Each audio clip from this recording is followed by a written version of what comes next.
दोस्तों, हरे कृष्ण। स्वागत है आपका अपने YouTube चैनल यश भक्ति वीडियोस में। आप सभी को मकर संक्रांति के पर्व की हार्दिक शुभकामनाएं।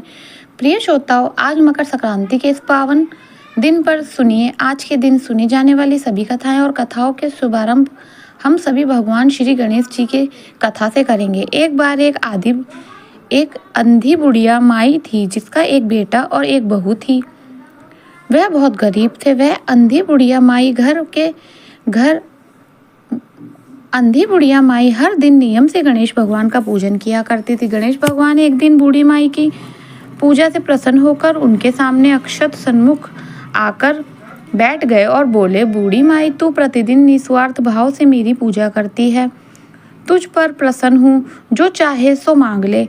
तब बूढ़ी माई बोली, हे विघ्नहर्ता भगवान गणेश जी, मुझे मांगे तो आता नहीं, सो मैं क्या मांगू। तब गणेश जी भगवान कहने लगे, ठीक है हे माई, मैं कल आऊँगा, तब तक तू अपनी बहू बेटे से पूछकर कुछ मांग लेना। ऐसा कहकर गणेश जी अंतर्ध्यान हो गए।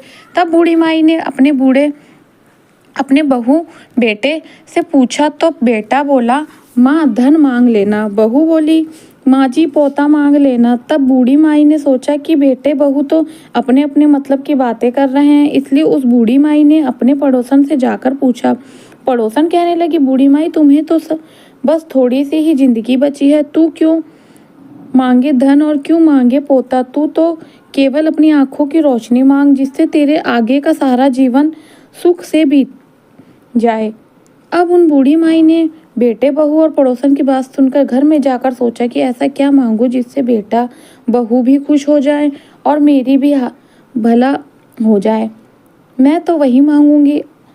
अब जब दूसरे दिन गणेश भगवान बूढ़ी माई के सन्मुख आए तो बूढ़ी बोली, माई मांग ले। गणेश भगवान के वचन सुनकर बूढ़ी माई हाथ जोड़कर बोली, हे विघ्नहर्ता, अन्न देवता, धन देवी, निरोग्य काया देवो, अमर सुहाग देवो, दीदा घोड़े देवो, सोने की कटोरी देवो, पोते की दूध पीता देखूं, अमर सुहाग देवो और समस्त परिवार को सुख देवो।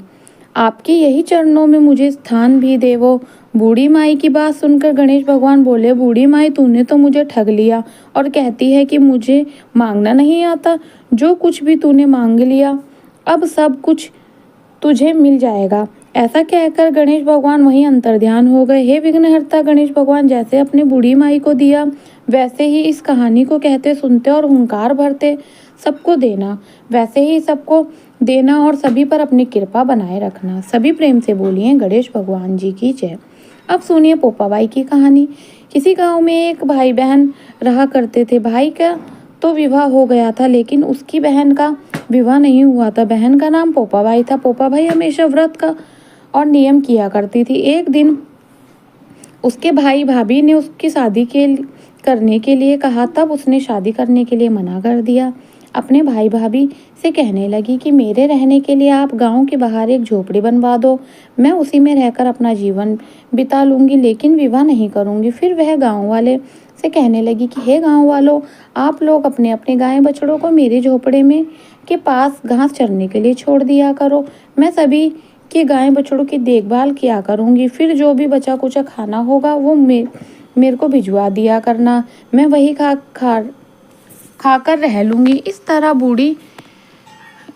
इस तरह बहुत दिन बीत गए। एक दिन उस देश का राजा शिकार खेलने जंगल में जा रहा था कि उसकी नज़र गांव के बाहर बनी पोपाबाई की झोपड़ी पर पड़ गई। राजा झोपड़े के पास जाकर आवाज़ लगाने लगा, यह कौन रहता है। जब कोई भी उत्तर नहीं मिला तो झोपड़े के दरवाजे को ही खटखटाने लगा। खटखटाने की आवाज़ सुनकर पोपाबाई ने अंदर से ही पूछा, बाहर कौन है। एक बार दरवाजा क्यों खटखटा रहे हो, क्या कोई काम है। तब राजा ने बाहर से उत्तर दिया, मैं इस देश का राजा हूँ, मैं तुम्हारे साथ विवाह करना चाहता हूँ। सुनकर पोपाबाई कहने लगी, अपने महल को लौट जाओ, मैं पराये पुरुष का मुंह नहीं देखती। लेकिन राजा ने उसकी बात पर ध्यान नहीं दिया और वह बलपूर्वक पोपाबाई को उठाकर अपने घोड़े पर बिठाकर अपने महल में की ओर चल पड़ा। पोपाबाई ने राजा को श्राप दिया, हे राजा, जा तेरा राजपाट सब नष्ट हो जाए। महल में पहुंचकर राजा ने अपनी रानियों को से सारी बात बताई। सारी बात सुनकर रानियों ने राजा से अनुरोध किया कि पोपाबाई को सही सलामत उनके झोपड़ी में छोड़ आइए। फिर रानियों के कहे अनुसार राजा पोपाबाई को उसकी झोपड़ी छोड़ने के लिए चला गया। रास्ते में पाप की नदी आई जिसमें राजा डूब गया। पोपाबाई मृत्यु के बाद धर्मराज जी के दरवाजे पर पहुंची। वह धर्मराज जी से उसे स्वर्ग का राज दिया। किसी गांव में एक सेठ सेठानी की मृत्यु हुई, तब वे दोनों भी मृत्यु लोक से स्वर्गलोक को आए, लेकिन स्वर्ग का दरवाजा बंद पड़ा था। उन दोनों ने धर्मराज जी से स्वर्ग का दरवाजा खोलने के लिए विनती की। तब धर्मराज जी कहने लगे कि इस द्वार पर तो पोपाबाई का राज है। सेठ सेठानी कहने लगे हम पोपाबाई को नहीं जानते। अब धर्मराज जी ने कहा कि मैं तुम दोनों को 7 दिन के लिए मृत्यु लोक के अर्थात धरती लोक पे वापस भेजता हूँ। वहां जाकर 8 खोपर से राई भरकर 5 कपड़ा ऊपर रखकर कहानी सुनना और उद्यापन करना। इस व्रत कहना राज है। पोपाबाई का लेख लेगी। राई का बोलो पोपाबाई की जय। धरती माता की कहानी। एक बार की बात है, एक बूढ़ी माई थी। वह धर्म और पुण्य अधिक करती थी। वह बूढ़ी माई इतनी अधिक दान पुण्य धार्मिक कार्य करती थी कि उसके धर्म पुण्य करने के कारण उसका घर सारा खाली हो गया था। उसके घर में खाने को एक दाना तक नहीं था रहा।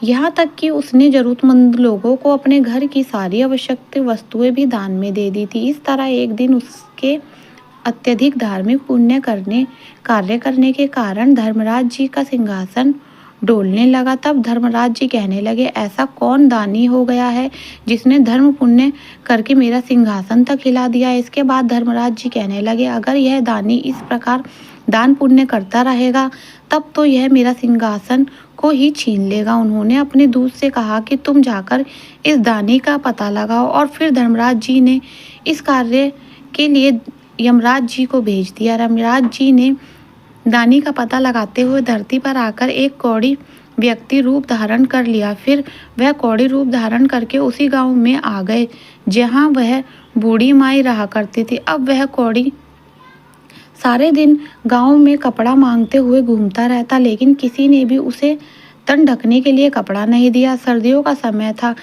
कड़ाके की ठंड पड़ रही थी और वह कौड़ी फटे पुराने भेष में घूमते हुए सभी लोगों के घर के सामने से गुजरते हुए आवाज लगाता जा रहा था, कोई मुझे कपड़ा दे दो, कोई मुझे कपड़ा दे दो, तन ढकने के लिए मुझे कोई कपड़ा दे दो। लेकिन किसी ने भी उसकी इस आवाज की, उसकी बात की, उसकी बुरी दशा की परवाह ही नहीं की। सारा दिन वह कौड़ी गांव भर में ऐसे ही कहता हुआ घूमता रहा। अब रात का समय हो चला था, चारों ओर घना कोहरा छाया हुआ था और वह कौड़ी इस प्रकार सभी के दरवाजे पर जाकर आवाज लगाता रहा। अब रात का समय हुआ तो वह उसी बूढ़ी माई के घर के आगे खड़ा हो गया और उसने आवाज लगाई। बूढ़ी माई को कौड़ी की आवाज सुनाई पड़ी तो वह अपनी बहू से कहने लगी कि बहू जल्दी उठो और जाकर देखो कि बाहर कौन है। मुझे तो यह किसी मांगने भिखारी की आवाज लगती है, शायद उसे सर्दी लग रही होगी। तुम बाहर जाकर देखो तो जरा और उससे पूछो कि उसे क्या चाहिए। तब बहू अपनी सास की बात सुनकर कहने लगी, माँ जी आपने द्वार पर तो कोई ना कोई आता ही रहता है मांगने के लिए। आप ना तो दिन में चैन लेती हो और ना ही रात में सोने देती हो। देखिए माँ जी, रात के 12 बज गए हैं और इस समय मैं तो बाहर नहीं जाऊंगी। आपको खुद तो नींद आती नहीं है और आप हमें भी नहीं सोने देते हो। इस तरह कहकर 3 बड़ी बहुओं ने बाहर जाकर देखने के लिए मना कर दिया। अब चौथे नंबर की बहू कहने लगी, माँ आप चिंता मत कीजिए, मैं जाकर देखती हूँ दरवाजे पर बाहर कौन है। और फिर छोटी बहू ने आकर बाहर देखा कि दरवाजे पर तो एक कौड़ी बैठा हुआ है। उसने कौड़ी से पूछा कि बाबा आपको क्या चाहिए। तब वह कौड़ी रूप धारण किए हुए यमराज जी कहने लगे, मैं कौड़ी हूँ, मुझे बहुत सर्दी लग रही है, कृपया आप मुझे ओढ़ने के लिए कोई वस्त्र दे दीजिए। और फिर वह बहू उसकी बात सुनकर घर के भीतर चली गई। जाकर उसने अपनी सास से सारी बात बताई। बहू की सारी बात सुनकर बूढ़ी माई कहने लगी, बहू तेरे पिताजी के ऊपर जो कंबल है वही कंबल ले जाकर उस कौड़ी को दे दो। यह बात सुनते ही बहू कहने लगी, नहीं माँ जी, अगर मैंने ऐसा किया तो पिताजी ठंड से मर जाएंगे। बूढ़ी माई ने फिर से बहू से कहा, अच्छा ठीक है, फिर मेरे ऊपर से गुदड़ी है, यह तुम अपने पिताजी पर डाल दो और उनका कंबल उतार कर उस जरूरतमंद भिखारी को दे दो। हम तो फिर भी घर के भीतर हैं, दरवाजा बंद करके बैठे हैं, लेकिन उस बेचारे के पास तो कुछ भी नहीं है। इस एक कंबल को ओढ़ने से उसकी सर्दी से थोड़ा सा बचाव होगा। इसके बाद बहू अपनी सास की बात को मानते हुए कंबल लेके गई और बाहर द्वार पर बैठे उस भिखारी कोढ़ी को दे दिया। वह भिखारी उस कंबल को लेकर उस द्वार से उठकर वहां से चल पड़ा। इसके बाद वह कौड़ी भिखारी वेश बनाए हुए यमराज ने अपने वास्तविक रूप में आकर धर्मराज जी के पास आकर कहने लगे, महाराज यह लीजिए यह कंबल। गांव की बाहरी हिस्से में एक बूढ़ी माई रहती है और वह बहुत अधिक दान पुण्य करती है। उसके घर में तो एकमात्र यही कंबल बचा था और वह भी उसने मुझे दान में दे दिया। इसके घर में तो अब दान करने के लिए कुछ भी नहीं बचा है। सब बात सुनकर धर्मराज जी कहने लगे कि अब तो वह बूढ़ी माई अवश्य ही मेरे सिंहासन ले लेगी। और फिर धर्मराज जी दूत से बोले कि तुम जाओ और बूढ़ी माई को यहाँ लेकर आओ। अब वह दूत धर्मराज जी की आज्ञा का पालन करते हुए बूढ़ी माई को लेने धरती पर आए और उसके साथ लेकर चले गए। बूढ़ी माई ने वह पहुंचकर जैसे ही अपना पहला कदम उठाया, रखने के लिए तो नीचे पानी था और पैर रखने के लिए धरती तक नहीं मिली। यह सब देखकर बूढ़ी माई अचकित रह गई और वहाँ बूढ़ी माई खड़ी थी, वे वहीं खड़ी की खड़ी रह गई। वह खड़ी की खड़ी रह गई। फिर मन में कुछ सोच विचार करती हुई भगवान से कहने लगी, भगवान यह सब क्या है? अब मेरा क्या होगा? मैं पाँव कहाँ रखूँ? महाराज मेरे पैरों के नीचे तो धरती ही नहीं है, मुझे धरती चाहिए, मुझे आप धरती दीजिए। भगवान बोले, बूढ़ी माई धरती तो तुमने कभी मोल नहीं ली, फिर भला मैं तुम्हें कहाँ से धरती ला कर दूँ? यह बात सुनकर बूढ़ी माई को क्रोध आ गया। मारे क्रोध के कहने लगी, जब मुझे यह खड़ी रहने के लिए और चलने के लिए धरती ही नहीं मिलेगी तो फिर आप मुझे लाए ही किस लिए हैं? धर्मराज जी कहने लगे, बूढ़ी माई धरती तो जो मोल लेता है उसी ही यहाँ धरती मिलती है। फिर बूढ़ी माई विनय भाव से कहने लगी, महाराज यह सब नहीं जानती कि धरती किस प्रकार मोल हो लेते हैं, मुझे यह सब बताइए। आप के बिना धरती के मैं यहाँ कैसे रहूँगी? यह स्वर्ग लोक में मेरा क्या काम? मुझे आप तो धरती मोल लेने की सारी विधि अभी बतलाओ और मृत्यु लोक में वापस भेज दीजिए। मैं धरती मोल लेकर ही आपके दूत के साथ वापस आ जाऊंगी।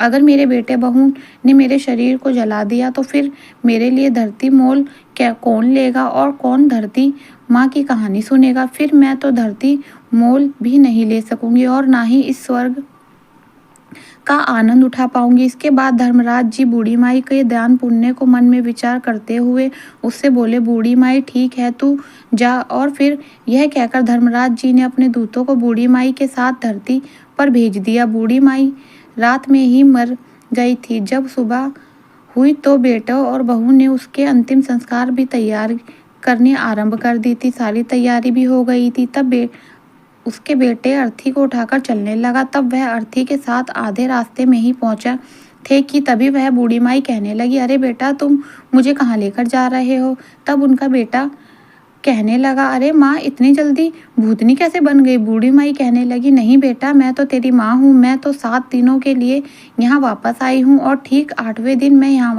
यहाँ से वापस चली जाऊँगी। मुझे धर्मराज जी ने यह भेजा है और धर्म पुण्य तो मैंने बहुत किए, लेकिन धरती माता की मैंने कभी कहानी नहीं सुनी। मैंने धरती मोल नहीं ली, इसलिए मुझे वह धरती भी नहीं मिलेगी। मैं जहाँ भी पैर रखती हूँ वहाँ पानी ही पानी हो जाता है। फिर मैंने प्रार्थना करने पर धर्मराज जी ने मुझे यह धरती माता की 7 दिन कहानी सुनने के लिए भेजा है। बेटा ब्राह्मण को बुलाकर आज के दिन से ही मुझे धरती माता की कहानी सुनना शुरू कर दो। 7 दिन कहानी सुनकर उद्यापन करके 8वें दिन मैं वापस चली जाऊंगी और फिर दोबारा लौट कर कभी नहीं आऊंगी। बूढ़ी माई के बेटे ने यह सारी बातें सुनी तो सारे के सारे बेटे असमंजस में पड़ गए। तभी एक बुजुर्ग पंडित कहने लगा कि बेटा तुम्हारी माँ भगवान के दरवाजे में जाकर आई है और काया में फिर से आ गई है और यह सब सच सच कह रही है। भगवान ने इसे यहाँ भेजा है, इसे अभी घर ले जाओ, जलाओ मत। बुजुर्ग पंडित की बात सुनकर सारे बेटे समझ गए और फिर सभी लोग बूढ़ी माई को लेकर घर वापस आ गए। बूढ़ी माई के प्रति घर में प्रति रखने वाले लोगों की भीड़ इकट्ठी हुई थी। वह औरतें भजन गा रही थी। तब बहुओं ने यह देखा कि बूढ़ी माई को वापस ले आए। तब बहुएं आपस में कहने लगी, अम्मा नहीं मरेगी, यह तो हमें मारकर ही दम लेगी। घर में इसने झाड़ू लगा दी, सुई तक भी इसने घर की नहीं छोड़ी, यहाँ तक कि घर की चुटकी भर नमक तक नहीं छोड़ा। और फिर यह वापस आ गई। बहू की यह सारी बात सुनकर बूढ़ी माई कहने लगी, बेटा मैं तो किसी को नहीं मार रही, तुम सब ने मुझे नहलाया तो दिया, अब ब्राह्मणी को बुलाकर उससे मुझे धरती माता की कहानी भी सुनवा दो। 7 दिन में यह कहानी नियमित सुनूंगी और अगर मुझे धरती मिल जाएगी तो बेटे मैं फिर यहाँ से वापस चली जाऊंगी। और फिर उसके बेटे बहू ने 6 दिन तक बूढ़ी माई को लगातार ब्राह्मणी को घर बुलवाकर कहानी सुनवाई। 7वें दिन पानी का भरा हुआ 1 लोटा रोली मूली ₹5 सवा नाल का धागा गुड़ की डली लेकर बूढ़ी माई अपनी बहू से कहने लगी, चलो बेटा तुम सब मेरे साथ पीपल के पेड़ नीचे चलो, वहाँ चलकर हम यह बैठकर धरती माता की कहानी सुनेंगे। आज मुझे मेरे इस व्रत का उद्यापन करना है, तुम सब भी चलो, तुम सब भी इस कथा को सुनना जिससे तुम्हें यह सारी पीड़ा ना देखनी पड़ेगी। और फिर वह बूढ़ी माई अपनी सभी बहुओं ब्राह्मणी को लेकर पीपल के पेड़ के नीचे चली गई। वहाँ बैठकर ब्राह्मणी ने धरती माता की कहानी कही और बुढ़िया माई और सभी लोगों ने कहानी सुनी। कहानी की हुंकार दिए धरती माता की कहानी कहने के बाद सवा नाल का धागा, 5 रुपए का गुड़ की डली लेकर सभी पीपल के पेड़ की जड़ में दबा दिए। फिर बूढ़ी माई हाथ जोड़कर बोली, लो धरती माँ, इससे स्वीकार करो धरती माता, अब मैंने तुम्हें ले लिया है, मेरे सभी पाप अब तुम समेट लो। अब मुझे आगे धरती मिलनी चाहिए, मुझे फिर यह ना आना पड़े। इस प्रकार से बूढ़ी माई ने 7 दिन तक धरती माता की कहानी सुनकर उद्यापन कर दिया। बूढ़ी माई की बुढ़िया बहुओं ने एक दिन धरती माता की कहानी सुनकर उद्यापन कर दिया। इस तरह बूढ़ी माई ने धरती माता की कहानी कही, उसका व्रत किया और स्वयं उद्यापन भी किया और बहुओं से भी उद्यापन करवाया। फिर जब सभी घर में लौटे तो बूढ़ी माई अपनी बहुओं से कहने लगी, बेटा आज मेरा यह आखिरी दिन है, आज तुम मुझे सभी प्रकार के भोजन करा दो, मैं चली जाऊंगी और फिर दोबारा लौट कर कभी नहीं आऊंगी। तब बहुएं उससे कहने लगी, माँ जी क्या खिलाएं और कहाँ से लाएं, घर में तो तुमने कुछ भी नहीं छोड़ा। तब बड़ी बहू उन सभी को कहने लगी, कोई बात नहीं, तुम इतना कड़वा मत बोलो, मैं कुछ ना कुछ प्रबंध कर लूँगी, मैं अभी पड़ोसी से जाकर आती हूँ, माँ के करने का लायक भोजन तो मिल ही जाएगा। ऐसा बोलकर बड़ी बहू अपने पड़ोस के घरों में जाकर किसी से कुछ मांगती। इस प्रकार उसने अपनी सास के लिए सभी प्रकार का भोजन तैयार किया और फिर सास को जिमा दिया। तो बुढ़िया माई अपने बेटे बहू से बोली कि बेटा तुम सब भी भोजन जीम लो। और फिर सभी ने थोड़ा थोड़ा भोजन कर लिया। तभी बूढ़ी माई उन सब से फिर से कहने लगी, बेटा मैं कल सुबह 4 बजे यहाँ से चली जाऊँगी और अब यहाँ कभी नहीं आऊँगी, आज यह मेरा अंतिम दिन है। अब 12 बज गए, तुम सभी जाकर सो जाओ। बेटे के मन करने के बाद भी उन सभी को बूढ़ी माई ने नींद लेने के लिए भेज दिया। सभी अपने अपने कमरों में जाकर सो गए। अब अपने निर्धारित समय पर भगवान का विमान आया और बूढ़ी माई को लेकर चला गया। आगे जाने पर वह बूढ़ी माई को अब धरती मिल गई। अब बूढ़ी माई भगवान से कहने लगी, भगवान अब आप मेरी एक और इच्छा पूरी करो। तब भगवान कहने लगे, तुम्हारी अब कौन सी इच्छा पूरी करूं? तो वह बोले कि मेरे घर में कुछ भी छोड़कर नहीं आई हूँ, मैंने तो सब कुछ दान में दे दिया, यह तक कि मैंने गुड़ चाय नमक यहाँ तक कि घर में नहीं छोड़ा। अब और मेरे मरने के बाद मेरे बेटे बहू और विधि विधान कैसे पूरा करेंगे? जो मैंने अब तक दान धर्म किया है उसे 4 गुना करके आप लौटा दीजिए। तब भगवान बोले, ठीक है, मैंने दिया, तेरा किया हुआ दान धर्म तेरे बेटे बहू को 4 गुना करके मैंने उन्हें सब कुछ लौटा दिया। बूढ़ी माई अब तेरे घर में हर चीज़ की मौज होगी। इधर उधर माई के घर में जब सुबह हुई तो छोटी बहू उठकर सभी से कहने लगी, उठ जाओ, चाय पी लो, माँ जी को तो अपनी रात में खूब भोजन करवाया, वो तो इतनी जल्दी उठेगी नहीं। ऐसा कहकर वह जेठानी के पास जाकर बोली कि जाकर संभालो अपनी सास को, तुम उनकी लाडली बहू हो ना, वह तो अकड़ के सोई है और अब उठती ही नहीं। तब बड़ी बहू उनसे कहने लगी कि अकड़ के तो क्यों सोई होंगी, उनकी बात सुनकर 7 दिन बीत चुके हैं, आज तो 8वां दिन है, सासू तो गई होगी। और फिर छोटी बहू कहने लगी कि जाकर संभालो अपनी सास को। बड़ी बहू ने जल्दी जल्दी आकर सास को देखा और फिर वह दौड़ती हुई अपने पति के पास जाकर बोली, आप क्या चाय पी रहे हो? माँ तो बहू ने जल्दी जल्दी आकर सास को देखा और फिर वह दौड़ती हुई अपने पति के पास जाकर बोली, आप क्या चाय पी रहे हो? माँ तो गई, वो संभाल लो, उन्हें आंगन में लाकर सुला दो। जब बूढ़ी माई को लाकर आंगन में सुला दिया गया तब सबसे छोटी बहू कहने लगी, मैंने सदा आप सबकी सुनी है, मैंने आपकी हर बात मानी है, आज आप सब मेरी बात सुनो। तब सभी कहने लगे, बताओ। तो वह कहने लगी कि इस लोटे में भरे हुए पानी से सासू माँ को छींटे लगा दो। नहलाई धुलाई तो पहले से ही है, अगर आप लोग रोए तो यह फिर वापस आएगी। इन्हें पानी का छींटा देकर उठा ले जाओ, तुम 4 भाई बहुत है, 5वें की कोई ज़रूरत नहीं है, और उठाकर ले जाओ यहाँ से फटाफट और इनका अंतिम संस्कार करके आ जाओ, जिससे इनकी गति हो जाए।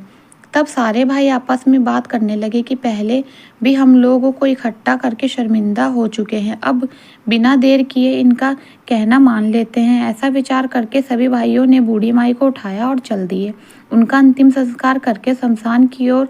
तभी रास्ते में पीपल के नीचे बैठी कुछ औरतों से कहानी सुन रही थी कि बूढ़ी माई के बेटे को इस तरह जाते देखकर वह समझ गई और एक दूसरे से बोली, वैशाख का पावन महीना है, बूढ़ी माई तो मर गई है और बहुओं ने भजन तक नहीं करवाया, चलो हम ही चलकर भजन गाते हैं तो 4 राम के नाम लिए जाएं।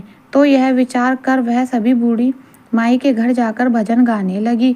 उधर बेटे ने बूढ़ी माई का अंतिम संस्कार कर दिया और अब वह घर की ओर आने लगा। उन्हें आता हुए देखकर भजन गाने वाली औरतें बूढ़ी माई की बहुओं से कहने लगी, बहुओं जाओ दरी लेकर आओ और यहाँ दरी बिछा दो। तब बहू कहने लगी, मारे ना मराए, बूढ़ी माई उस दाग देखकर जब हमारे घर वाले आएंगे तभी हम दरी बिछाएंगे। तब वह भजन गाने वाली औरतें कहने लगी, ले आ गई सभी लोग, अब तो दरी बिछा दो। फिर दरी बिछाई गई। भजन गाने वाली औरतों ने खूब भजन गाया और भजन गाने के बाद वे अपने अपने घर को चली गई। अब दरी पर बैठी हुई बूढ़ी माई के बेटा एक दूसरे का मुंह ताकने लगे और कहने लगे कि अब क्या करें और क्या ना करें, कहाँ से चाय पानी का प्रबंध करें। माँ तो गई और घर में कुछ भी नहीं छोड़ा। अब अड़ोस पड़ोस में आपस में चर्चा करने लगी, चलो भाई आज तो बूढ़ी माई के परिवार का पानी पिलवा आए, उनको रोटी पानी खिलवाएं, आज ही उनकी माँ मरी है, अब की बार तो वह मर ही गई है, आज तो खिला पिला आते हैं, कल से अपने अपने आप देख लेंगे। तब उनमें से एक आदमी बोला, ठीक है आज मैं जाता हूँ उसके घर और उन्हें चाय भी देकर आता हूँ और उनका हालचाल भी पूछ कर आऊँगा। और फिर उस पड़ोसी ने अपने पत्नी से चाय बनवाई, फिर जाकर लेकर वह बूढ़ी माई के घर की ओर चल पड़ा। उधर बूढ़ी माई ने बेटे को बड़ी बहू अपनी परिवारजनों को चिंता मगन देखकर घर के भीतर गई और फिर जैसे ही उसने बूढ़ी माई का संदूक खोला तो उसमें तो नोटों की गड्डियां देखी, वे दंग रह गई। रसोई में गई तो वह आटे के बोरे, गुड़ के गट्टे भरे हुए थे। मिलो उसे नमक मिर्ची और सारे मसाले व सब सब्जियां मिली, यहाँ तक कि रसोई में सारी सामग्रियां भरी हुई थी। यह देखकर वह तो बहुत खुशी हुई, सोचने लगी कि माँ अपने बेटे पोतों के लिए बड़ा दान धर्म करती थी, अपने घर में तो वह धन माँ वापस देकर गई है। यह सोचकर वह खुशी खुशी बाहर आया और अपने पति से बोली, सुनो एक बार आप अंदर तो चलो। उसका पति बोला, अभी अभी तो माँ को दाग देकर आए हैं, किसी के घर कैसे जाऊं, किसी से क्या मांगूं और क्या करें, अरे थोड़ी देर तो शांति रखो। तब वह बहू बोली कि आप एक बार अपने घर के अंदर आइए, बाहर कहीं जाने की जरूरत नहीं है। यह सुनकर वह अंदर गया और अपने पति के कहे अनुसार उसने संदूक खोलकर देखा कि माँ की संदूक में तो नोटों की गड्डियां भरी है। फिर वह बोला कि अब आप रसोई में चलिए। वह रसोई में गया तो वह पूरी सामग्री से भरी हुई रसोई को देखकर अपनी पत्नी से बोला कि माँ तो हमें बहुत सारा धन देकर गई है। और फिर वे दोनों बाहर आए और दरी पर बैठ गए। थोड़ी देर के बाद बड़ी बहू अपनी देवरानी से बोली, उठो और चूल्हे पर चाय चढ़ाओ, चावल चढ़ाओ और रोटी सब्जी बनाओ, कंधियों को जिमाओ। हमारे घर में सब कुछ है, तुम अंदर जाओ और जाकर सारा इंतजाम करो। यह सुनकर सभी बहुएं अपने अपने कमरों में गई। तभी सभी ने अपने अपने संदूक खोले तो बड़ी बहू के संदूक में चौगुना धन मिला। सबके संदूक में थोड़ा थोड़ा, और सबसे छोटी बहू को जैसा वैसे ही रह गया, क्योंकि उसने बूढ़ी माई की कभी सेवा तो नहीं की थी। जब वह पड़ोसी चाय तैयार करने उनके घर में पहुंचा तो देखने लगा कि चूल्हे पे तो उनके घर में आग जल रही है। कहीं सब्जी, कहीं चाय, कहीं रोटी तो कहीं दाल पक रही है। यह देखकर पड़ोसी विचार मगन हो गया और सोचने लगा, इनका तो सब काम बड़े ठाठ से चल रहा है। फिर वह बूढ़ी माई के बेटे से बोला, चाय लेकर आया हूँ, अब सब चाय पी लो। तब बूढ़ी माई का बेटा बोला, ठीक है, चाय तो दे दो, परंतु रोटी मत लाना। हमारे यहाँ रोटी हमारे घर में हम सब आप बना लेंगे। हमारी माँ हमें सब कुछ देकर गई है, उसने हमारे लिए दान पुण्य किया था, वह फिर हमें सब कुछ देकर गई है। हे धरती माता, जैसे अपनी बूढ़ी माई का अगला और पिछला सुधार किया, वैसे ही सबका सुधार करना। जैसे बूढ़ी माई को धरती मिली, वैसे ही धरती माता सबको मिले। सभी प्रेम से बोलिए, धरती माता की जय। अब सुनिए धर्मराज जी की कहानी। कथा के अनुसार किसी गांव में एक बूढ़ी रहती थी। वह बहुत नियम धर्म से, श्रद्धा भाव से व्रत करती थी। एक दिन भगवान के घर से यमदूत उसे लेने आ गया। उसका अंतकाल आ गया, तब वह उसके साथ चली पड़ी। चलते चलते वह गहरी नींद आई तो यमदूत कहने लगा कि माई, तुमने गोदान किया हुआ है या नहीं? तो बूढ़ी माई ने उन्हें यमदूत से बात सुनकर मन में श्रद्धा से गौ माता का ध्यान किया। ध्यान करने ही गौ माता तुरंत उनके सामने आ गई। तब बूढ़ी माई उन गौ माता की पूंछ पकड़कर नदी पार कर गई। फिर वह यमदूत के साथ आगे बढ़ी तो मार्ग में काले कुत्ते आ गए। यमदूत फिर से कहने लगा, बूढ़ी माई, तुमने कुत्ते को खाना खिला दिया था। अब बूढ़ी ने मन ही मन कुत्ते का ध्यान किया तो वह रास्ते से चला गया। अब बूढ़ी माई ने आगे बढ़ने लगी तो रास्ते में कौओं ने उसके सिर पे चोंच मारनी शुरू कर दी, जिससे देखकर यमदूत कहने लगा कि ब्राह्मणी के बेटे के सिर में तेल लगाया था कि नहीं लगाया था। बुढ़िया ने ब्राह्मण के बेटे का ध्यान किया तो कौओं ने चोंच मारनी बंद कर दी। कुछ आगे बढ़ने पर बूढ़ी माई पैर में कांटे चुभने लगे। यमदूत कहने लगा कि बूढ़ी माई, कभी खड़ाऊ आदि का दान किया था या नहीं किया था? क्योंकि बूढ़ी माई ने सदा अपना जीवन सत्कर्म बिताया था, दान पुण्य इत्यादि किया था। तो बूढ़ी माई ने खड़ाऊ का ध्यान किया तो खड़ाऊ उसके पैर में आ गई। उन्हीं खड़ाऊ को पहनकर बूढ़ी माई आगे बढ़ने लगी और अब उनके पैरों में कांटे चुभने बंद हो गए थे। जब बूढ़ी माई आगे बढ़ी तो चित्रगुप्त ने यमराज से कहा कि आप किसे लेकर आए हैं? तब यमराज जी कहने लगे कि बूढ़ी माई ने दान पुण्य तो बहुत किया है, लेकिन धर्मराज जी की कुछ नहीं किया, इसलिए अब इसके आगे का द्वार इसके लिए बंद है। सारी बातें सुनने के बाद बूढ़ी माई कहने लगी कि आप मुझे सिर्फ 7 दिन के लिए वापस धरती पर भेज दो, मैं धर्मराज जी के व्रत और उद्यापन करके वापस आ जाऊंगी। बूढ़ी माई वापस धरती पर अपने गांव आ गई और गांव वालों ने उसे भूतनी समझकर अपने दरवाजे बंद कर दिए। वह जब अपने घर गई तो उसके बेटे बहू ने भी दरवाजे बंद कर दिए और घर में अंदर बैठ गए, जिससे देखकर बूढ़ी माई कहने लगी कि मैं भूतनी नहीं हूँ, मैं तो धर्मराज जी की आज्ञा से वापस धरती पर केवल 7 दिनों के लिए आई हूँ। इन 7 दिनों में धर्मराज जी का व्रत और उद्यापन करूंगी, जिससे मुझे परलोक में जगह मिल जाएगी। बूढ़ी माई की बातों से आश्वस्त होकर बेटे बहू उसके लिए पूजा करने लेंगे सारी सामग्री एकत्रित की, लेकिन सब बूढ़ी माई कहानी कहने लगी तब वह हुंकार नहीं भरती, जिससे बूढ़ी माई फिर अपनी पड़ोसन के पास गई और उस धर्मराज जी की कहानी सुनाई। पड़ोसी ने कहानी सुनते समय हुंकार भरी। 7 दिन के लिए व्रत का उद्यापन के बाद धर्मराज जी बूढ़ी माई को लेने के लिए वापस विमान भेजते हैं। स्वर्ग का विमान देखकर उसकी बहू बेटे के साथ सारे गांव वाले भी स्वर्ग जाने को तैयार हो गए, जिसे देखकर बूढ़ी माई कहने लगी कि तुम सब कहाँ गए? तैयार हो रहे हैं और मेरी कहानी तो केवल मेरे पड़ोसियों ने सुनी है, इसलिए वह ही साथ जाएंगे। सारे गांव वाले बूढ़ी माई के धर्मराज जी की कहानी सुनने का आग्रह करने लगे। तब बूढ़ी माई ने उन्हें कहानी सुना दी। कहानी सुनने के बाद सारे गांववासी उसी विमान पर बैठकर बूढ़ी माई के साथ ही स्वर्गलोक को चले गए। तब धर्मराज जी कहने लगे कि मैंने विमान तो केवल बूढ़ी माई को लाने भेजा था। तब बूढ़ी माई ने उन्हें बताया कि धर्मराज जी, मैंने जो भी पुण्य किया है उसमें से आधा भाग आप गांव वालों को भी दे दीजिए। इस तरह से बूढ़ी माई से प्रसन्न होकर धर्मराज जी का गांव वासियों को भी स्वर्ग में जगह दे दी है। धर्मराज महाराज जी, जैसे आपने बूढ़ी माई के साथ सभी गांव वालों को भी स्वर्ग में जगह दी है, इसी तरह हमें भी देना। यह कहानी सुनकर हुंकार भरने वालों को भी, कहानी कहने वालों को भी जगह देना। प्रेम से बोलिए धर्मराज महाराज की जय। अब सुनिए पाल पृथ्वी माता की कहानी। एक बाल पाल माता पथवरी माता की विनायक जी के खुद को बड़ा बताने की बात को लेकर बहस को हो गई। तीनों ही अपने आप को एक दूसरे को बड़ा साबित करने में लगे हुए थे। उनका विवाद बढ़ गया। तभी वहां से एक ब्राह्मण का लड़का गुजरा। तीनों ने उसे रोक लिया और कहने लगे कि लड़के बताओ, हम तीनों में से कौन बड़ा है।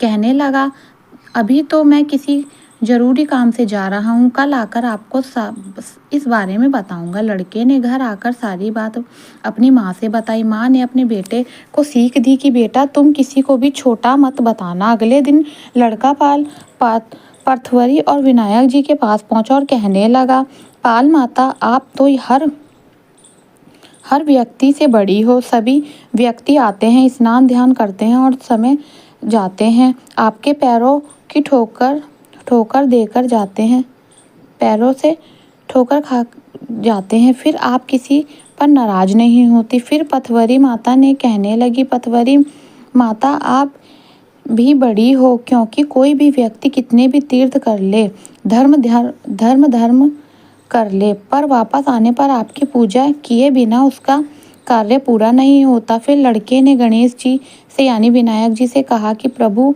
आप भी बड़े हैं, क्योंकि आप सभी देवताओं से पहले पूजनीय हैं। आपका ध्यान किए बिना कोई भी काम सिद्ध नहीं होता। लड़के की बात सुनकर तीनों प्रसन्न हो गए और कहने लगे, लड़के, तूने तो हमारी चतुराई से हम तीनों को ही बड़ा बना दिया। हमारा आशीर्वाद सदा तेरे साथ रहे। ऐसा कहकर उन्होंने जो कुछ दाने लड़के को दे दिए। लड़का सोचने लगा, यह तो घाटे का सौदा है। इतना अच्छा न्याय किया, आप अपना समय भी बर्बाद किया और बदले में मिला क्या? जौ के दाने। लड़का घर पहुंचा और बेमन से बोला, जौ वाला अंगूछा कोने में रख दिया। माँ अंगूछा समेटने लगी तो उसमें से जौ के दाने की जगह चमचमाते हीरे मोती गिरने लगे। माँ हैरान हो गई। लड़के से पूछा तो बेटे ने सारी बात बता दी। सुनकर माँ बेटे से खुशी का ठिकाना नहीं रहा। दोनों बहुत खुशी हुए और आनंद से रहने लगे। हे भगवान, पाल पृथ्वी माता, विनायक जी महाराज जी ने जिस प्रकार ब्राह्मण के लड़के को आशीर्वाद दिया है, ऐसा आशीर्वाद इस कथा को कहने, सुनने और हुंकार भरने वाले सभी भक्तों को देना। पथवरी माता की एक और कहानी प्रचलित है। इस कहानी के अनुसार एक बार पथवार माता पाल पर बैठी थी। तभी दो व्यापारी वहां पर आए। उनमें से एक के पास गाड़ी का नमक था, दूसरे के पास चीनी। पथवरी माता ने दोनों से पूछा कि तुम्हारे पास क्या है? दोनों ने सोचा पथवरी माता कही उसने मांग ना ले, इसलिए झूठ बोल दिया। चीनी ने व्यापारी ने कहा, मेरे पास तो नमक है। और जिसके पास नमक था वह कहने लगा, मेरे पास चीनी है। ऐसा कहकर दोनों वहां से चले गए। थोड़ा आगे चलने के बाद दोनों ने जब अपना सामान देखा तो हैरान रह गए। जिसकी व्यापारी के पास चीनी थी वह नमक में बदल गई और जिस व्यापारी के पास नमक था वह चीनी में बदल गया। यह देखकर दोनों व्यापारी एक दूसरे को झगड़ा करने लगे, एक दूसरे पर अपना सामान बदलने का आरोप लगाने लगे। तभी वहां पर एक व्यक्ति आया। उसने झगड़े का कारण पूछा। तब व्यापारियों ने सारी बात बता दी। उस व्यक्ति ने पूछा, क्या रास्ते में तुम्हें कोई मिला था? तब उसने बताया कि पाल पर एक पथवरी नाम की बुढ़िया मिली थी। इस पर वह व्यक्ति कहने लगा कि यह उसी बुढ़िया का काम है, तुम उसी के पास जाओ, तुम्हारा समाधान वहीं होगा। दोनों को एहसास हुआ कि हमने झूठ बोला था, शायद इसलिए हमारे पास ऐसा हुआ है।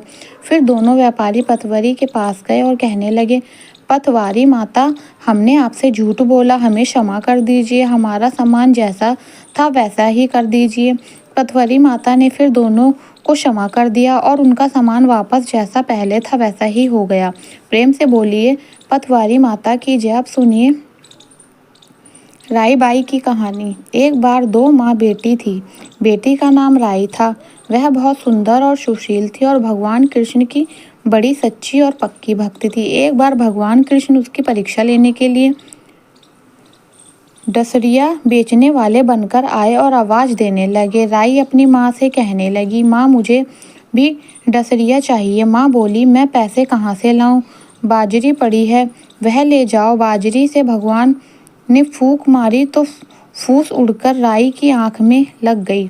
राई जोर जोर से रोने लगी। भगवान वहीं से अंतर्ध्यान हो गए। फिर वेद का रूप धारण करके वह आए, उसे आवाज देने लगे। राई की माँ बाहर आई और बोली, वेद जी, मेरी बेटी की आंख में फूस गिर गया है, उसे निकाल दो। वेद बने भगवान बोले कि माँ, मैं अगर फूस निकाल दूं तो उसका विवाह मेरे साथ करना पड़ेगा। राई की माँ तैयार हो गई, सगाई कर दी। कार्तिक शुक्ल 11 के दिन विवाह निश्चित हो गया। अब माँ सोचने लगी कि बेटी को मैं क्या दूंगी। सोने की दुकान पर जाकर बोली कि मेरी राई के लिए लौंग और बिछिया घर कर दो। सुनार कहने लगा, मेरे पास समय नहीं है, मैं तो कृष्ण भगवान के लिए गहने गढ़ रहा हूँ। हलवाई और बनिया जहाँ पर भी वह गई उसके वही जवाब मिला। फिर माँ घर आ गई। अब करे तो क्या करे। जब वह घर आई तो उसकी झोपड़ी जो टूटी फूटी थी एक सुंदर महल में बदल गई। आनंद हो गया। ठाठ से विवाह की तैयारी होने लगी। फिर भगवान बारात लेकर पधारे। माँ ने खूब ठाठ से राई का विवाह भगवान कृष्ण के साथ कर दिया। भगवान कृष्ण राई को लेकर द्वारका गए तो राई के महल में ही रहने लगे। दूसरी रानियां चिढ़ने लगी। सावन में राई पिहर गई। भगवान ने सोचा, राई के तीज भेजूं। 7 जारी के बेस और 5 सोने के गट्टे रख दिए। 2 हंसों को बुलाया और कहने लगे, सीधे राई के पीहर जाना, कहीं रुकना मत। राधा रुक्मणी को पता चला तो उन्होंने हंस को अपने महल में बुलाया। कहा था कि थोड़ी मोती चुग लो। हंस वहीं आ गया और मोती चुगने लगे। उधर राधा रुक्मणी ने सारा सामान निकालकर उसमें फटे पुराने कपड़े और 5 कांटे बांधकर रख दिए और वह पोटली वापस हंसों को दे दी। हंस मोती चुगकर सामान लेकर राई के पास पहुंच गए। राई खुशी से नाचने लगी। जैसे ही पोटली खोली, 5 उंगलियों में 5 कांटे चुभ गए। राई बहुत दुखी हुई। सावन खत्म हुआ तो भगवान लेने आए। राई भगवान से बोली, नहीं, भगवान आए तो राई दूर दूर हो जाए। भगवान ने सोचा, कोई बात नहीं। राई फिर भी ना बोले। इतने पर भी राई भगवान को अपने महल में ही जिमाती, भोजन में दही जरूर देती। एक बार दिन भगवान बिल्लो गाना के दही खा गए। अब राई दही कहाँ से रखे। भगवान गुजरी बनकर दही बेचने आ गए। राई नीचे जाकर बोली, थोड़ी दही दे दो। गुजरी रूपी भगवान कहने लगे, राई तुम उदास क्यों हो? हमने सुना आप भगवान से नाराज हैं। राई बोली, तुझे क्या मतलब, तू जा। तो गुजरी रूप भगवान बोले, हम सहेली जैसे हैं ना, तो अपने मन की बात कह दो, मैं किसी से नहीं कहूँगी। राई ने सारी बात कह दी। सुनते ही भगवान को अचंभा हुआ। फिर वे असली रूप में आ गए और बोले, यह कुछ कैसे हुआ? मैंने तो जरी के बेस और सोने के गट्टे भेजे थे। भगवान ने हंसों को बुलाया, उनसे पूछा कि तुम रास्ते में कहीं रुके थे? नहीं, हंस बोले, राधा रुक्मणी के महल में रुके थे और कहीं नहीं रुक सके।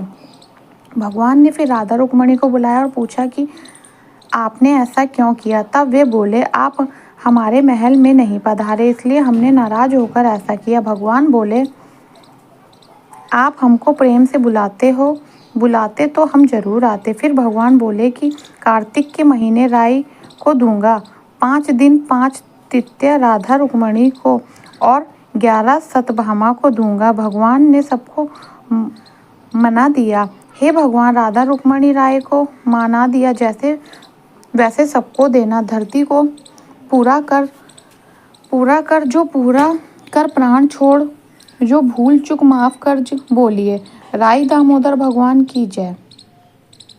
अब आप सभी सुनिए गौ माता की कथा। धारण यह है कि यह कथा एक राई दामोदर भगवान की जय। अब सभी सुनिए गौ माता की कथा। धारण यह है कि यह कथा एक समय भीष्म पितामह ने युधिष्ठिर महाराज को सुनाई थी। दरअसल भीष्म पितामह का कहना कि गाय का मूत्र और गोबर इतना गुणवान है कि इससे हर रोग का निवारण हो सकता है। इतना ही नहीं, इसमें माँ लक्ष्मी जी का भी वास होता है, इसलिए इसे बहुत ही शुभ माना जाता है। हमारे हिंदू धर्म में गाय को माता का दर्जा दिया जाता है। कुछ लोग इसे गाय माँ का, कुछ गौ माता का भी कहते हैं। यहाँ तक कि अगर हम शास्त्रों में इतिहास देखें तो गाय भगवान कृष्ण को भी बहुत प्रिय थी, इसलिए तो अपना अधिकतर समय अपनी गौओं के साथ ही बिताया करते थे। एक बार देवी लक्ष्मी जी मनोहर रूप यानी बहुत ही अद्भुत रूप धारण करके कौवे के एक झुंड में प्रवेश कर लिया और उनके इस अद्भुत सुंदर रूप को गौओं ने पूछा कि देवी आप कौन हैं और कहाँ से आई हैं। गौओं ने यह भी कहा कि आप पृथ्वी की अनूप सुंदरी लग रही हो। तब गायों ने एकदम से कहा कि सच सच बताओ, आखिरकार तुम हो कौन और तुम्हें कहाँ जाना है, तुम यहाँ क्यों आई हो। तब देवी लक्ष्मी जी ने जो भी कुछ अद्भुत रूप धारी थी, उन्होंने भी नम्रता से गौओं से कहा कि तुम सब कल्याण हो। असल में मैं इस जगत में अर्थात संसार में लक्ष्मी के नाम से प्रसिद्ध हूँ और सारा जगत मेरी कामना करता है। मुझे पाने की चाहत है। मैंने दैत्यों को छोड़ दिया था और इसलिए वे सदा के लिए नष्ट हो गए। मैं हीन हो गई। इतना ही नहीं, मेरे आश्रम में रहने के कारण इंद्र, सूर्य, चंद्रमा, विष्णु, वरुण तथा अग्नि आदि सभी देवता सदा के लिए आनंद भोग रहे हैं। इसके बाद देवी लक्ष्मी जी ने कहा कि जिनके शरीर में मैं प्रवेश करती हूँ वे सदैव नष्ट हो जाते हैं और मैं तुम्हें शरीर में ही निवास करना चाहती हूँ। लेकिन इसके बाद भी कथा समाप्त नहीं हुई, क्योंकि गौओं ने अभी तक माँ लक्ष्मी जी को अपनाया ही नहीं था। देवी लक्ष्मी जी का इन सारी बातों को सुनने के बाद गौओं ने कहा कि देवी आप बहुत चंचल हो, इसलिए आप कभी कहीं ठहरती नहीं। इसके अलावा आपका बहुत के साथ भी एक सा ही संबंध है, इसलिए हमें तुम्हारी इच्छा नहीं है। तुम्हारी जहाँ भी इच्छा हो तुम चली जाओ। तुमने सब हमसे बात की, इतने में ही हम अपने आप को तुम्हारे कर्तव्य यानी तुम्हारी आभारी मानते हैं, लेकिन हम तुम्हें अपना नहीं चाहते। गौओं को ऐसे कहने पर देवी लक्ष्मी ने कहा कि यह तुम क्या कह रहे हो। मैं तो दुर्बल और सती हूँ, यानी मुझे पाना आसान नहीं है, फिर भी तुम मुझे स्वीकार नहीं कर रहे। आखिरकार इसका क्या कारण है। यहाँ तक कि देवता, दानव, मनुष्य आदि सब कठोर तपस्या करके मेरी सेवा का सौभाग्य प्राप्त करते हैं, इसलिए तुम भी मुझे स्वीकार करो। और वैसे ही इस संसार में ऐसा कोई नहीं है जो मेरे अपमान करता हो। सभी मुझे चाहते हैं, सभी मुझे प्राप्त करना चाहते हैं। देवी लक्ष्मी जी की इन बातों को सुनकर सभी गौओं ने कहा कि देवी हम तुम्हारा अपमान या अनादर नहीं कर रहे हैं, बल्कि केवल तुम्हारा त्याग कर रहे हैं, और वहीं भी सिर्फ इसलिए कि तुम्हारा मन बहुत चंचल है। तुम कभी भी जमकर नहीं रहती, यानी एक स्थान पर नहीं ठहरती, इसलिए अब बातचीत करने से कोई लाभ नहीं है। इसलिए तुम जहाँ जाना चाहती हो जा सकती हो। इस तरह से गौओं ने भी माँ लक्ष्मी जी का त्याग कर दिया, क्योंकि गौओं का पता था कि लक्ष्मी जी कभी एक के पास नहीं रहती, बल्कि पूरे संसार में घूमती रहती हैं। फिर भी माँ लक्ष्मी जी ने हार नहीं मानी और इतना सब होने के बाद भी अपनी बात जारी रखी। आखिरकार देवी लक्ष्मी जी ने कहा, गवो तुम दूसरों का अनादर लेने वाले हो, और अगर तुमने मुझे ही त्याग दिया तो सारे जगत में मेरा अनादर होने लगेगा, इसलिए तुम मुझ पर भी अपनी कृपा करो। मैं तो तुम सबसे केवल सम्मान ही चाहती हूँ। तुम लोग सदा सबका कल्याण करने वाले पवित्र और सौभाग्य हो, तो मुझे भी बस आज्ञा दो कि मैं तुम्हारे शरीर में किसी भाग में निवास करूँ। देवी लक्ष्मी जी जी के इस तरह आग्रह करने पर गौओं ने सोचा कि हर कोई तो देवी लक्ष्मी जी को कामना करता है, उन्हें प्रसन्न करना चाहता है और यह हमारी कामना कर रही है, तो गौओं का माता भी मन भी बदल गया। तब गौओं ने कहा, हे यशस्विनी, हमें तुम्हारा सम्मान अवश्य ही करना चाहिए, इसलिए अब तुम हमारे गोबर और मूत्र में निवास करो, क्योंकि हमारे यह दोनों वस्तु ही परम पवित्र है। माँ तब माँ लक्ष्मी जी ने कहा, धन्यवाद और धन्य भाग मेरे, जो तुम लोगों ने मुझ पर अनुग्रह किया, यानी मेरे प्रति इतनी कृपा दिखाई। अब तो मैं तुम्हारे अवश्य ही करूँगी, मैं सदैव तुम्हारे गोबर और मूत्र में ही निवास करूंगी। सुखदायिनी गौ अर्थात सुख देने वाली गौ, तुमने मेरा मान रख लिया, इसलिए तुम्हारा भी कल्याण हो। बस यही कारण है कि गौ माता की इन दिनों वस्तुओं को लक्ष्मी जी का ही रूप समझा जाता है। प्रथम पुराण के अनुसार गाय के मुख में चारों वेदों का निवास है, उनके सींगों में भगवान शंकर और भगवान विष्णु सदा विराजमान रहते हैं। गाय के उदय में कार्तिक के मस्तक में ब्रह्मा जी, ललाट में रुद्र, सींगों में अग्रभाग में इंद्र, दोनों कानों में अश्विनी कुमार, नेत्र में सूर्य और चंद्र, दांतों में गरुण, जीवा में सरस्वती, अपन में सारे तीर्थ, मूत्र स्थान में गंगा जी, रोमकूपों में ऋषिगण, पृष्ठ भाग में यमराज, दक्षिण प्रश्वर में वरुण और कुबेर, वाम प्रश्व में महाबल, यक्ष, मुख के भीतर गंधर्व, नासिका के अग्रभाग में सर्प, खूरे के पिछले भाग में अप्सराएं स्थित हैं। भविष्य पुराण, स्कंद पुराण, ब्रह्मांड पुराण, महाभारत में भी गौ के अंग प्रत्यंग की देवी देवताओं को स्थित है वर्णन मिलता है। गौओं का समूह जहाँ बैठकर आराम से सांस लेता हो, उस स्थान की न केवल शोभा बढ़ती है, बल्कि वह सारा पाप भी नष्ट हो जाता है। तीर्थों में स्नान दान करने वाले, ब्राह्मणों को भोजन कराने वाले, व्रत उद्यापन और जाप तप और हवन यज्ञ करने से पुण्य मिलता है। वहीं पुण्य गौ को चारा या हरी घास खिलाने से प्राप्त हो जाता है। कहते हैं कि जो मनुष्य प्रातः काल स्नान करके गौ को स्पर्श करता है, वह समस्त पापों को मुक्त हो जाता है। संसार में सबसे प्राचीन ग्रंथ वेद है और वेदों में भी गाय की महत्व है।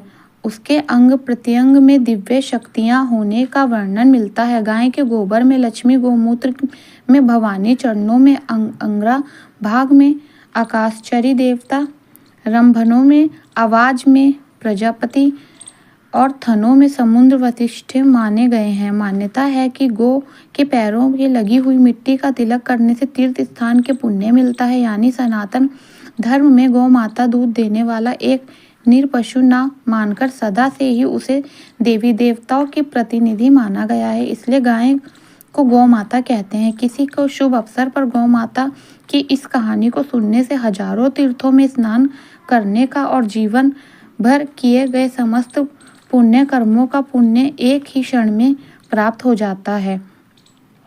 यह थी गौ माता की कहानी। प्रेम से बोलिए गौ माता की जय। अगर मेरा वीडियो आपको पसंद आया हो तो प्लीज़ चैनल को लाइक शेयर सब्सक्राइब करना ना भूलें। राधे राधे।